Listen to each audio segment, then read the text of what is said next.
Good morning my dear students. आज की इस क्लास में हमको एक बोर्ड का प्रीवियस ईयर क्वेश्चन को देखना है जो कि 2019 में आया था। सेट नंबर था 346 FE। इस सेट में एक क्वेश्चन पूछा गया था और काफ़ी ज़्यादा इंपॉर्टेंट क्वेश्चन था। इसको ध्यान से देखिए बेटा।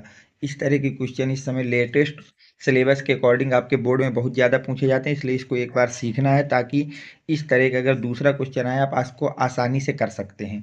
देखिए बोला गया एक पारदर्शी माध्यम पर आपतित प्रकाश परावर्तन के बाद पूर्णतया ध्रुवित हो जाती है। एक कोई पारदर्शी माध्यम है, उस पर जब आपतित प्रकाश परावर्तन के बाद पूर्ण रूप से क्या हो रही है बेटा, ध्रुवित हो जाती। यदि माध्यम का ध्रुवण कोण है 60 डिग्री, यदि माध्यम का जो ध्रुवण कोण है वो कितना है बेटा, 60 डिग्री है, तो अपवर्तन कोण का मान बताना है। क्या है बेटा, अपवर्तन कोण का मान बताना तथा माध्यम का अपवर्तनांक ज्ञात करना है। माध्यम का अपवर्तन कोण बताना है तथा अपवर्तनांक बताना है, ये आपका सवाल है। देखिए माध्यम का ध्रुवण कोण आपको दिया है जिसको हम आईपी से रिप्रेजेंट करते हैं बेटा। किससे रिप्रेजेंट करते हैं, आईपी से, 60 डिग्री। अब आपको अपवर्तन कोण पूछा गया है। क्या पूछा गया बेटा, अपवर्तन कोण को हम आर से दिखाते हैं, तो R equal to question mark. साथ में पूछा है बेटा माध्यम का अपवर्तनांक, जिसको हम लोग ईटा से दिखाते हैं, तो माध्यम का अपवर्तनांक N equal to question mark. तो देखिए सबसे पहले हम अपवर्तनांक ज्ञात कर लेते हैं बेटा।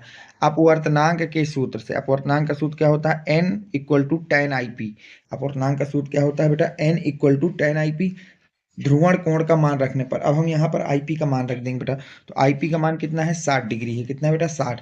तो जब आप ध्रुवण कोण का मान रखेंगे तो एन इक्वल टू 10 60 डिग्री, और 60 डिग्री का मान कितना होता है, √3। तो एन का मान आ गया √3।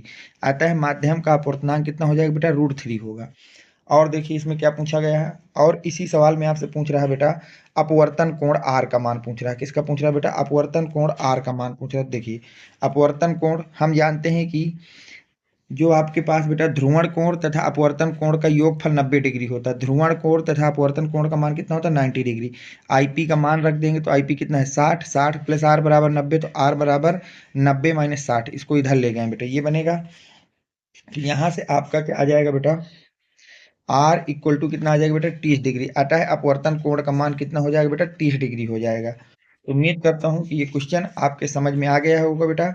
अगर ये क्वेश्चन आपके समझ में आया है तो इसी वीडियो के डिस्क्रिप्शन में मैंने आपको टेलीग्राम की लिंक दे रखी है, जहाँ से जाकर के आपको टेलीग्राम चैनल को जरूर ज्वाइन कर लेना है। Thanks for watching, next video coming soon.